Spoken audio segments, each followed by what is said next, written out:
భోగభాగ్యాలను అందించే భోగి పండగ, కొత్త కాంతులను తెచ్చే సంక్రాంతి పండగ, కనుమ పండుగలు అందరూ ఆనందంగా జరుపుకోవాలని ఆకాంక్షిస్తూ రాష్ట్ర ప్రజలందరికీ సంక్రాంతి పండుగ శుభాకాంక్షలు తెలియజేస్తా ఉన్నాం. రాష్ట్రంలో రైతు ప్రభుత్వంగా చెప్పుకునే కాంగ్రెస్ ప్రభుత్వం రైతులను కుడి ఎడమలుగా దగా చేస్తూ వస్తూ ఉంది. అడుగడుగునా రైతులను దగా చేస్తుంది కాంగ్రెస్ ప్రభుత్వం.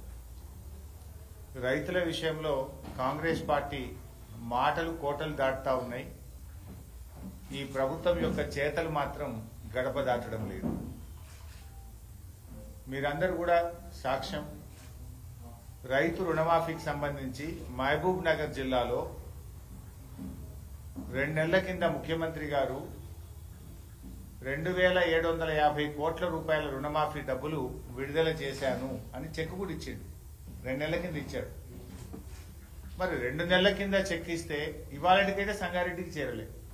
నేను ఈ ప్రెస్ మీట్ మాట్లాడడానికి ముందు సంగారెడ్డి రైతులతో మాట్లాడినా, మెదక్ జిల్లా రైతులతో మాట్లాడినా, సిద్దిపేట జిల్లా రైతులతో మాట్లాడినా ఎక్కడ 1 రూపాయి అయితే రైతులకు డబ్బు పడలేదు. అంటే ముఖ్యమంత్రి ఇచ్చిన చెక్కుకే గంత పతార లేకపోతే అసలు ఏమైనా గౌరవం ఉంటుందా ఈ ప్రభుత్వానికి? 30వ తారీఖు నాడు ముఖ్యమంత్రి గారు ఐ థింక్ నవంబర్ 30 నాడు చెక్ ఇచ్చాడు. నవంబర్ 30 నాడు ముఖ్యమంత్రి 2750 కోట్లు రైతులకు విడుదల చేస్తున్నాడు. ముఖ్యమంత్రి చెక్ ఇస్తాడు.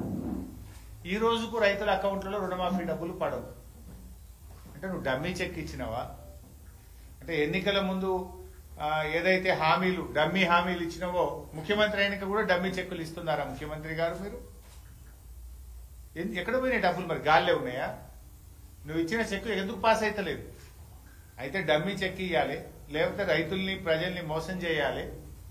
ఏంటి దీని మీద స్పష్టత అడుగుతా ఉన్నా నేను. I demand the government. మీరు 2750 కోట్లు అది ఇచ్చినామన్నారు. ఈ రోజు వరకు ఎందుకు రైతుల అకౌంట్లో డబ్బులు పడలేదు? ఎవరైనా ఒకవేళ అధికారులు తప్పు చేస్తే వాళ్ళ మీద చర్య తీసుకోండి. ముఖ్యమంత్రి గారు చెక్ అంటే అది ఈ రాష్ట్రానికి ఆయన హెడ్, అది పాస్ కావాలి కదా. ఒకవేళ అధికారులు తప్పుదో పట్టించిండ్రా, చెక్ బౌన్స్ అయిందా, చెక్కు ఏదైనా దారి తప్పిపోయిందా, ఏమైపోయింది? ఎందుకు రైతుల అకౌంట్లో డబ్బులు పట్టలేవో అని నేను అడుగుతాను.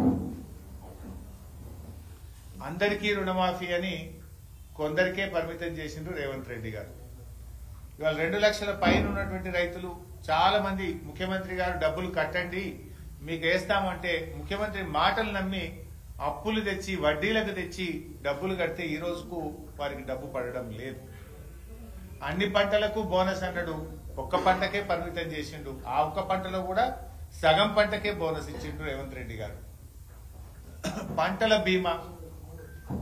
బీమా పేరు మీద రైతుల్ని దగా చేసిండు రేవంత్ రెడ్డి గారు.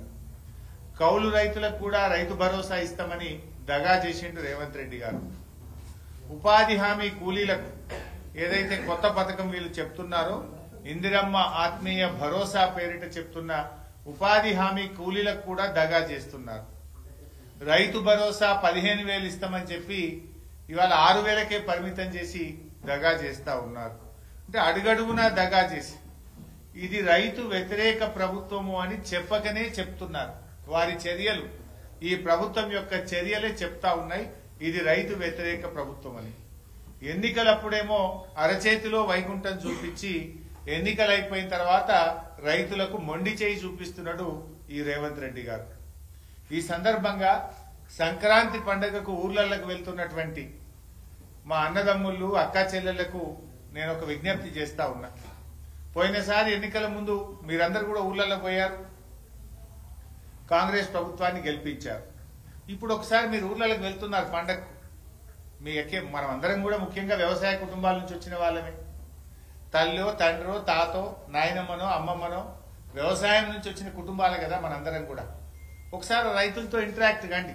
మీరు గ్రామాల్లోకి పోయినప్పుడు ఆ రైతులతో మాట్లాడండి. రైతులకు రేవంత్ రెడ్డి ప్రభుత్వం చేస్తున్న మోసాన్ని గ్రహించండి. వానకాలం రైతు బంధు ఎట్లా ఎగబెట్టిండో అడగండి.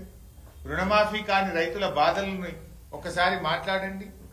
పంటలకు బోనస్ అని ఎట్లా మోసం చేసిండో ఒక్కసారి మాట్లాడండి. పంటల బీమాని ఎట్లా దగా చేసిండో రైతన్నులతో ఒక్కసారి మాట్లాడండి, ఆ రైతులతో మాట్లాడండి. కేసీఆర్ పాలనలో కడుపుల సల్లగదలకుండా రైతుల్ని ఎట్లా కేసీఆర్ గారు కాపాడుకున్నారో, రేవంత్ రెడ్డి గారు 13 నెలల్లో ఎట్లా రైతుల్ని మోసం చేసిండో సంక్రాంతి పండుగకు ఊర్లలోకి వెళ్తున్న మా అన్నదమ్ములు, అక్క చెల్లెలు రైతులతో చర్చించాలని చెప్పి నేను కోరుతా ఉన్నా.